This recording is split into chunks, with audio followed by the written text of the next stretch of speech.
Okay, so welcome to a small inside look at the production of the REALMS cards.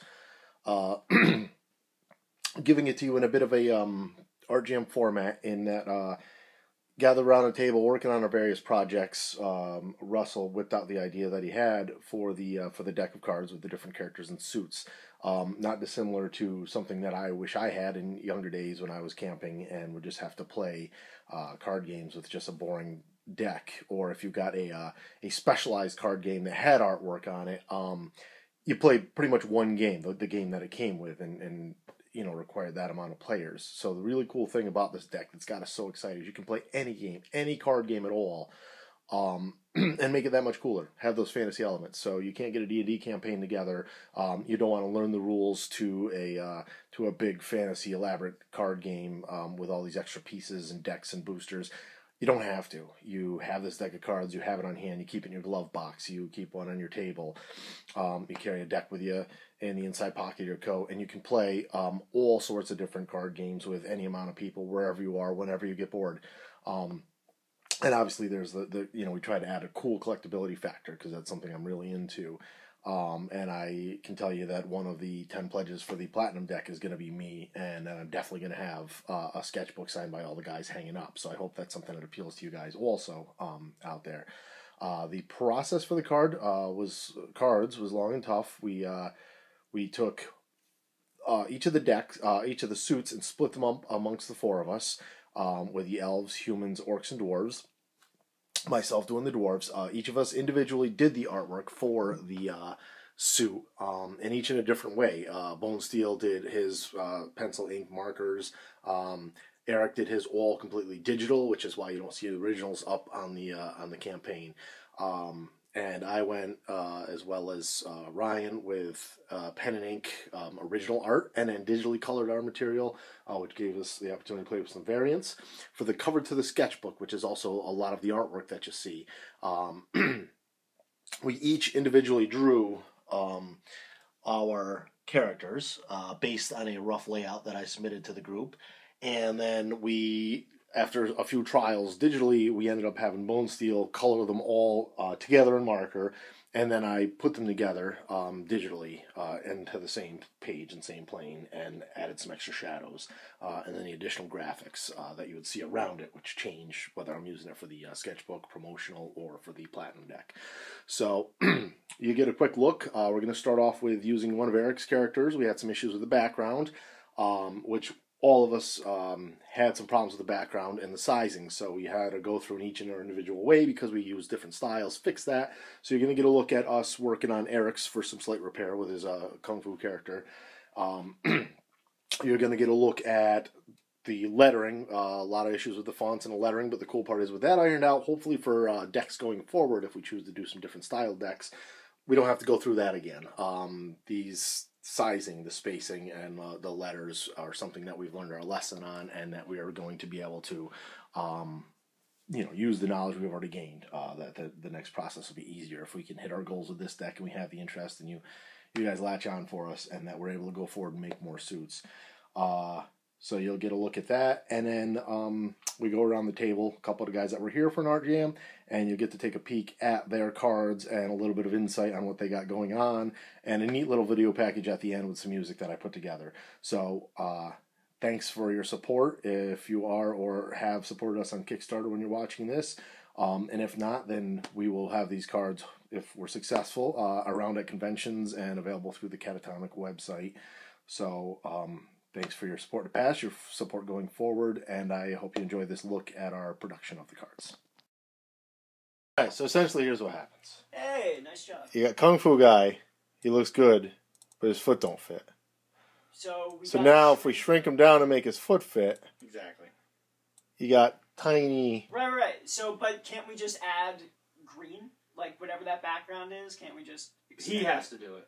Right, because it's not a solid color. Wait, but here's what I'm thinking, though.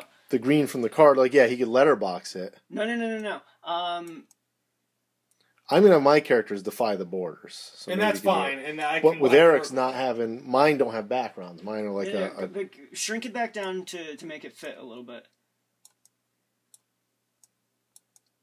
Okay.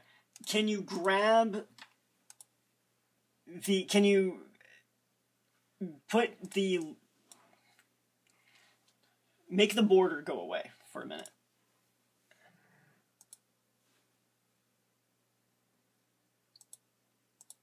There we go.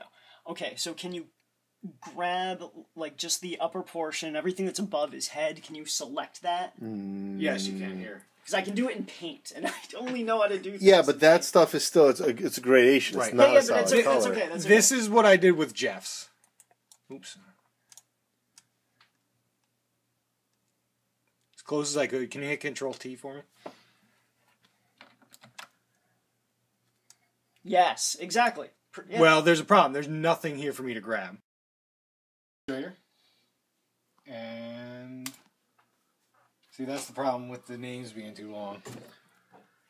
So I can get the white arrow, click this whole, unlock it, and then click this whole thing. So the decision that we're trying to make today is, should we How use big should different the names sized be? fonts, or should we Or have just one, make them small? Yeah. See, that fits right there, 9-point font. Is that the longest name? It's pretty close. See, that I think is too long. I shouldn't go past that. The Drunken Naked Dwarf is my card. That's a good longest name. So then, if we open, Because that looks like a fair size, really. yeah, well, that's the longest name. So now I'm going to find Right. one with a really short name.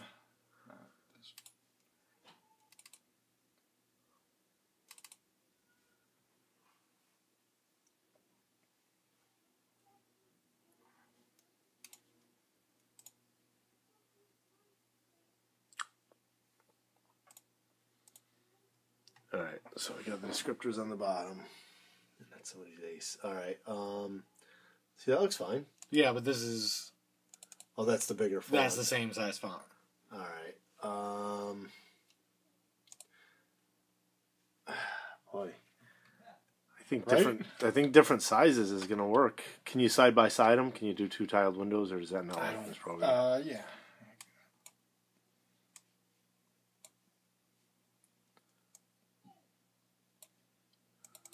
Alright, so that's how that's going to look at that size. Now, the chimichanga thing, can you make that the bigger font?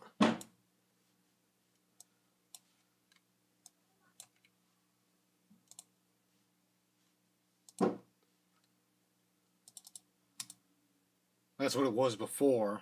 Okay. Which looks... Because 12 works pretty good for everybody, but technically this could be bigger. Yeah. No, the 12 looks good next to the Drunken Naked Dwarf. Because I'm thinking the size of the letter is cool, the line weight, but you can't change that because that's the nature Sure of the I can. font, pretty Nope. much, right? Because you can make the Chitagi say much bigger and then just give it the same line weight as the Drunken Naked Dwarf. Oh, well, I it could do won't this, stand out. too.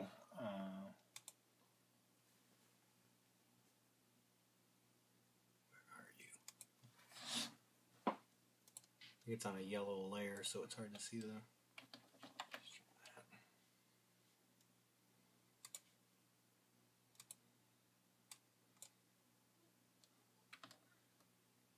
trying to think of a yellow layer joke, but I legitimately have to pee, so I can't even think about it too hard or I'm in trouble.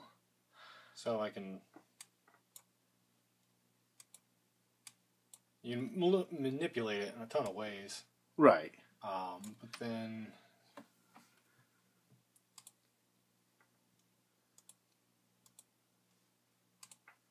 Oh, that's... Okay, that's line weight.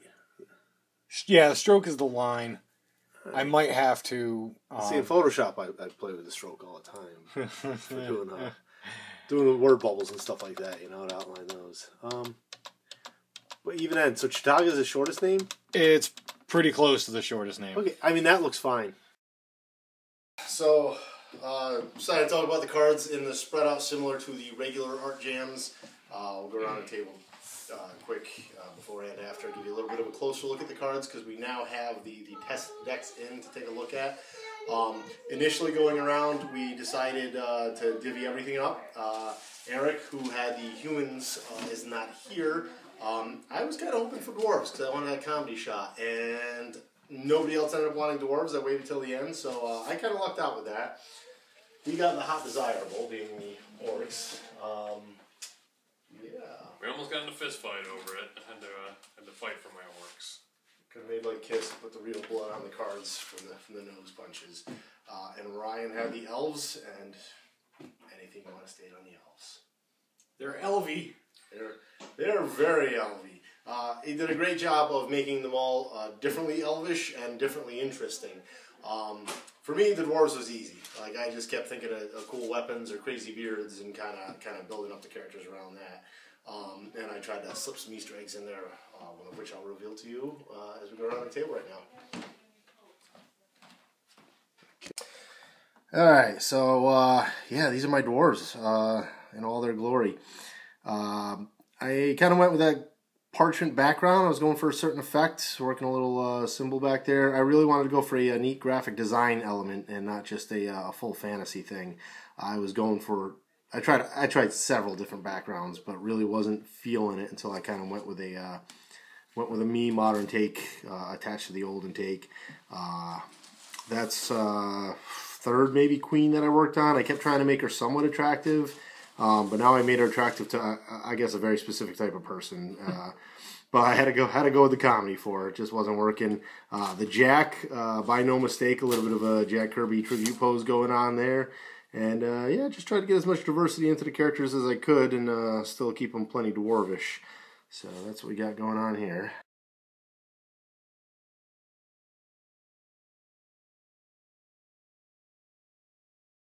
Alright, I got Bone Steel's orcs all lined right up on the table here. And which one did you have your wife pose for? You're funny.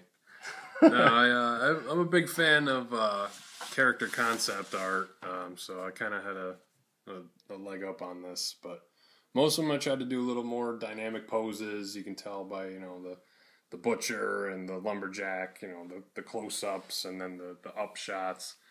I didn't do too much as far as the background. I just kind of did the gradient with the blood splatter, but all the actual characters are colored with markers, and then just the backgrounds are photoshopped.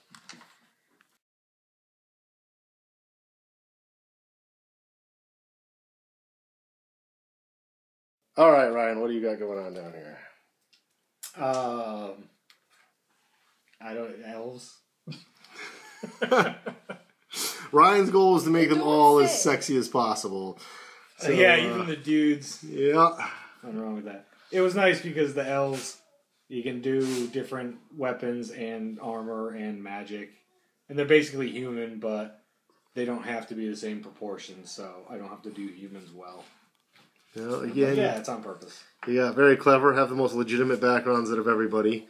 I should have just photoshopped my characters over your backgrounds and said it was for consistency's sake and totally swiped your work.